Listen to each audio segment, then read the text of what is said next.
이 솔로몬이 한 20대 젊은 나이에 이제 왕이 되었어요.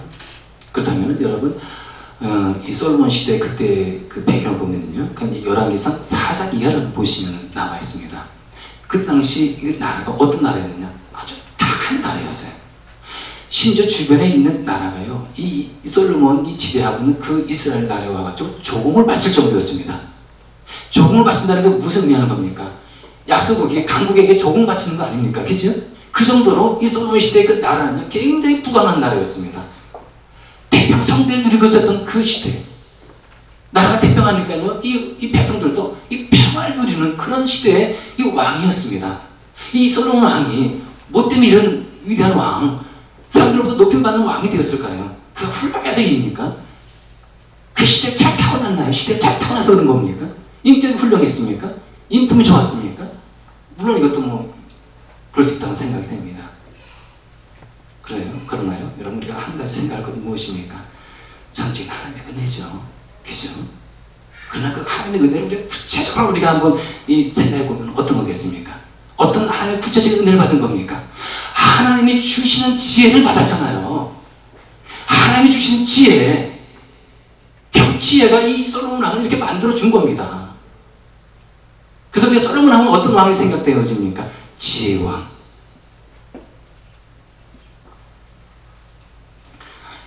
그래서 우리가 어떻게 해야 되겠습니까? 지혜를 우리가 이제 얻어야 되는 겁니다. 어떻게 하면 우리가 지혜롭게 살아갈 수 있습니까? 어떻게 하면 우리가 솔로몬같이 지혜롭게 우리가 하우생활도 하고, 우리가 솔로몬같이 정말 지혜롭게 우리가 이 세상을 살아가고, 그리고 이 나라에 살아가고, 우리가 이 각자 맡겨진 그 일터에서 지혜롭게 우리가 살아갈 것인가?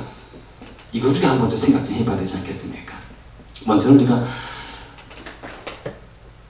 하나님을 경외하는 삶을 살아가야 되겠습니다.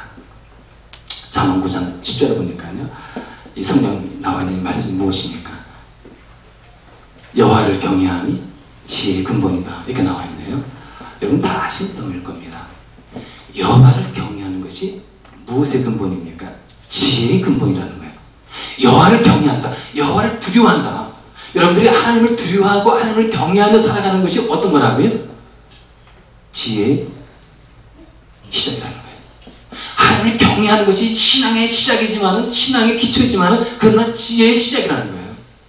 따라서 여러분들이 이 세상 살아가면서 어떻게 되겠습니까? 하나님을 경외하는 믿음의 삶을 살아갈 때 여러분들은 지혜로운 삶을 살아가는 거예요.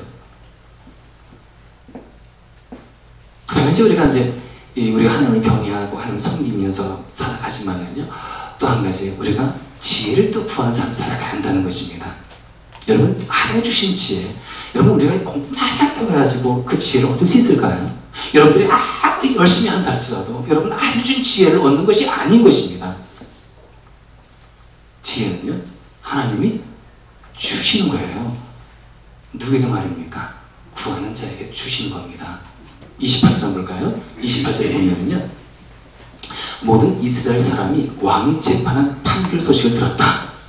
이제 두 여인에 관한 얘기죠. 그리고 백성들은 왕이 재판할 때 요구한 것이 바랍니다. 하나님께서 주시는 지혜로 공정하게 판단한다는 것을 알고 왕을 두려워하였다.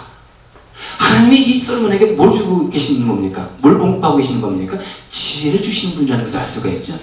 다시 말해서 하나님은 우리에게 뭘 주신 분이라고요? 지혜를 주신 분이다. 이걸 우리는 알 수 있지 않습니까? 지혜를 주신 그 하나님, 따라서 우리가 지혜를 어떻게 해야 되겠습니까? 구해야 되는 것이겠죠. 그래서 야고보서 1장 5절을 보면 우리가 또 잘 아는 말씀이 있습니다. 야고보서 1장 5절에 보니까요, 너희 중에 누구든지 지혜가 부족하거든 모든 사람에게 후히 주시고 끊지 않냐시는 하나님께 구하라. 그리하면 주시리라. 여러분, 이 야고보 사도가 왜 우리에게 진짜 하고 많은 것들 중에서 지혜를 구하라고 우리에게 말씀하셨을까요? 돈 구해라, 명예 구해라, 인기 구해라. 아니, 구할 거 많이 있지 않습니까? 근데 왜 이 야고보 사도가 우리에게 왜 지혜를 구하라고 이렇게 얘기하고 있을까요? 그리고 여러분, 이 하나님께서는 어떻게 하신다고요? 우리가 지혜를 구하고 할 때 어떻게 하신다고 그랬습니까? 꾸짖습니까? 꾸짖지 않으시잖아요. 적당히 조금씩 주십니까? 아니잖아요. 후히 주시고 꾸짖지 않으시고 후히 주신다고 우리에게 말씀하고 있는 것입니다. 여러분, 우리가 이 말씀 기억하면서 여러분, 참 이 지혜가 참 소중하고 진짜 지혜가 우리의 으뜸인데 여러분 왜 이 지혜를 우리가 으뜸으로 생각하는 겁니까? 우리의 삶에 있어서 너무 중요한 거예요.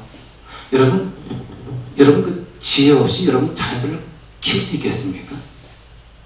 지혜 없이 여러분들이 학문 연구할 수 있겠습니까? 지혜 없이 여러분들이 이 밤새가면서 연구실에서 연구할 수 있겠습니까?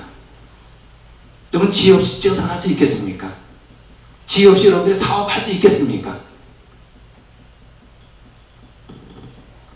지혜가 필요한 겁니다.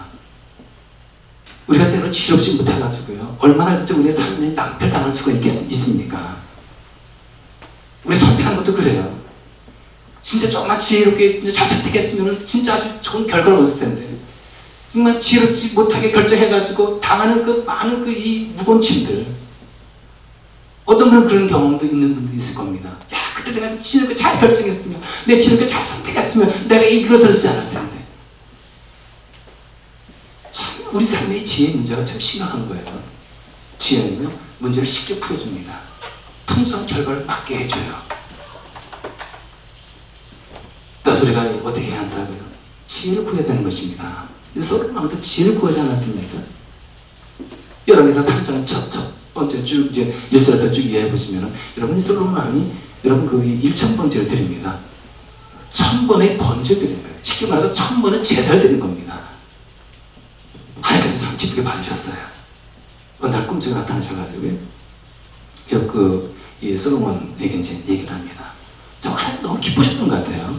예배를 기쁘게 받으셔가지고 꿈 나타나셔가지고 이 솔로몬에게 얘기를 합니다. 내가 너에게 무엇을 줄까? 내가 너에게 선물 줄 테니까 얘기만 해라. 솔로몬 왕이 여러분 어떤 걸 구했습니까? 자기 이익을 구하지 않고요.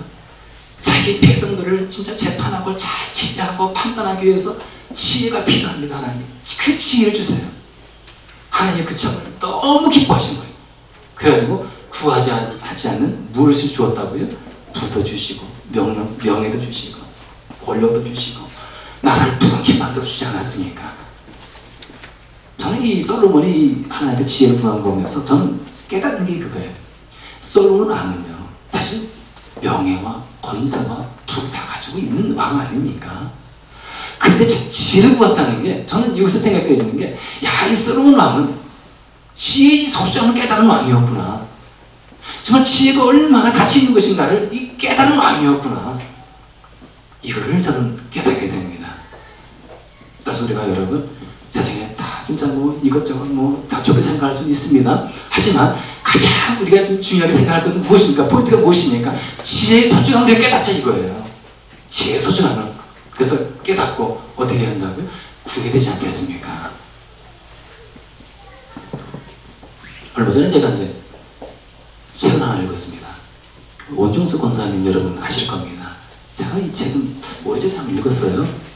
마침 또 그 교회 도서 책 중에 그 책 하나 있어가지고 제가 지난주에 좀 시간이 돼가지고 책을 이렇게 좀 읽었습니다. 거기 보면 이제 원중수 권사님이 지금 이제 목사님이 되셨어요. 신학을 하시고 목사님 되셨는데 지금 미시건인가요? 하여튼 거기서 지금 암 전문의로 이제 일하고 계십니다. 근데 그분이 이제 어렸을 때 그 어머니 밑에서 신앙교육을 잘 받았잖아요. 어머니도 신앙이 참 좋으셨고, 그래갖고 그 아이에게, 자녀들에게 참 신앙의 훈련을 잘 시켰습니다. 이제 기도하는 것, 말씀, 읽어주고, 틈틈이 진짜 봉사도 하면서, 진짜 아주 이 어머니로서 신앙의 본을 보이면서 이 자녀들을 잘 훈련시킨 겁니다. 그런 이 어머니의 영향을 받아가지고 이 원종수 이 권사님이 어릴 때부터 진짜 기도하면서 말씀들을 실천하고 이런 삶을 쭉 살아갔는데요. 근데 이제 고등학교 2학년 때입니다. 고등학교 2학년 때 원종수 이 학생이 이제 한 달 동안 철학 기도를 했습니다. 자, 고등학교 학생이 한 달 동안 철학 기도할 정도면 참 많은 갈급함이 있었던 모양이죠. 또 몹시도 가난도 했고 한 달 동안 이제 철학 기도하면서 하나님께 기도하고 나는데 하나님께서 꿈에 나타나신 거예요. 그 전부터는 계속 음성 들려왔지만은 종수야 내가 너에게 무엇을 줄고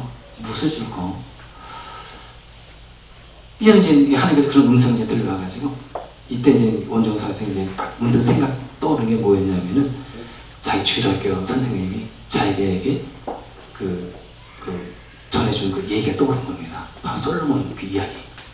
솔로몬이 하나님께서 진짜 내가 너에게 무엇을 주겠느냐, 무엇을 줄까 이렇게 얘기했을 때 지혜를 구하지 않았습니까? 이게 어떤 생각이 난 거예요. 여러분도 우리 하나님께서요, 여러분 꿈속에 내가 너에게 무엇을 줄까 했을 때 여러분 준비하시기 바랍니다. 그때 여러분 나 돈 주세요, 나 인기 주세요, 저 학위밖에 주세요 이러지 마시고 뭘 구해야 되겠습니까? 하나님 지혜 주세요. 하나님, 여러분 준비하시고 자시기 바랍니다. 오늘 밤부터요 꼭 준비하시기 바랍니다. 그래서 이제 원종수 학생이 이제 그 주일학교 선생님에게 생각이 딱 떠올라가지고요, 하나님께 이제 얘기를 한 겁니다. 하나님, 저 지혜 주세요. 그러나 돈 주는 것도 잊지 마세요. 진짜 이렇게 기도한다는 겁니다. 그런 이제 몇 시간이 좀 흘렀어요. 언젠가요? 어느 날 갑자기 이 성경이요, 머릿속에서 딱 떠오르면서 성경책이 펼쳐지는 겁니다. 아마 여러분 읽어보신 분들이 계실 겁니다. 그래서 로마서가 막 떠오르고 봄 넘기면 한 장, 로마서 1장 넘어가고 2장 넘어가면서 거기에 써있는 성경의 말씀이 쫙 읽혀지는 거예요. 눈을 떠도 보이고 눈 감아도 보이고 너무 참 희한하지 않습니까? 이 원종수 학생이 이 대전고등학교인가요? 거기에서 이제 공부를 하고 있는데 350등인지 하여튼 그렇게 했나 봅니다. 그래서 막 이 교사 선생님한테 이제 질책도 받고 뭐 이렇게 공부는 됐냐 해가지고 그걸 충격받아가지고 안 되겠다, 내가 진짜 그렇지 않으니까 공부 못하면 안 된다, 공부 잘하고 영감 돌려야 된다 해가지고 그 가난한 그런 이 환경 속에서 열심히 재산 다 공부한 거예요. 그리고 이제 중요한 시험이 이제 있는 날이었습니다. 자기는 노트에다 그냥 딱 요약해놓고 막 이걸 들고 이제 공부하면서 시험 딱 치러 갔더니, 근데 여러분 딱 이 머릿속에 떠오르는 것이 자기 요약한 그 노트 있지 않습니까? 그게 딱 펼쳐지는 거예요. 넘겨지는 겁니다. 문제 보니까 거기 나와 있는 거예요. 이 원종수 학생은 이제 속으로 좀 양심이 찌든 겁니다. 하나님, 이거 컨닝 아닙니까? 기도한 거예요. 근데 하나님이, 정수야, 이건 거룩한 컨닝이다, 받아 먹어라. 그래갖고 열심히 받아 먹었답니다. 그래서 고등학교 수석으로 나왔어요. 의대 들어가서 수석으로 졸업하지 않았습니까? 지금 이제 늦게 오셔가지고 그 전문 의사로 활동하시면서 많은 암 환자를 진짜 고치기도 하고, 그리고 또 그분이겠습니까? 이분은 어떤 분이겠습니까? 그 환자에게 복음을 전하고 병도 고치고 복음도 전하면서 육체도 살리고 영혼도 살리는 그런 일에 아주 최선 다하는 그런 분이십니다. 그렇습니다. 여러분, 우리 인간의 지혜는요 한계가 있어요. 인간의 지혜는요 불완전합니다. 지혜롭게 우리가 생각했다 해가지고 하지만 실수투성이에요. 자꾸 실패가 나옵니다. 인간의 선택은요 잘 결정한 것 같지만 나중에 보면 후회가 되는 거예요. 내가 지혜롭게 인생을 살았다 치더라도요 시간 지나면 후회가 되는 것이 우리 인간의 모습인 겁니다. 그래서 우리가 여러분 이 문제를 만났을 때 문제를 피하는 것이 아니라 여러분 문제를 극복할 수 있는 힘과 지혜를 달라고 구하는 크리스찬이 되는 거예요. 그리고 나서 우리 지혜 바꿔서 하나님의 뜻을 분별하고, 그리고 이 세상의 이 시대를 분별하고 하나님의 이 뜻을 생각하면서 사랑을 분별하며 살아가는 크리스찬, 이것이 바로 뱀처럼 지혜롭고 비둘기처럼 수익별하게 살아가는 예수님께서 원하시는 우리 크리스찬의 모습이 아니겠습니까? 기도하시겠습니다.